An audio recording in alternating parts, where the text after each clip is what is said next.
નારદજી કહ્યું, હજી તમને તમારો જવાબ નથી મળ્યો?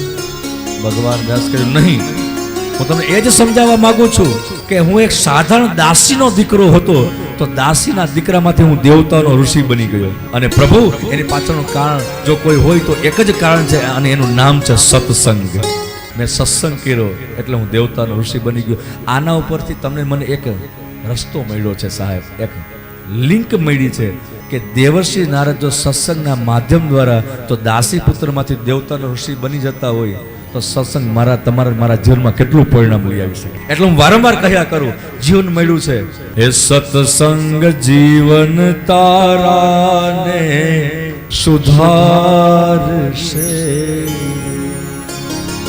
એ કરવો સાર અસારનો વિચાર, હે જીવન મળ્યું તો જીવતા શીખજો.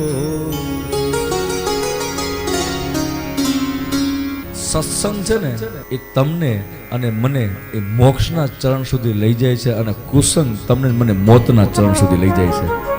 તફાવત આટલો છે. એટલે જ આપણા મહાપુરુષ કહે જીવન મળ્યું છે, સત્સંગ કરજો, કુસંગ ન થઈ જાય, એનું ધ્યાન રાખજો.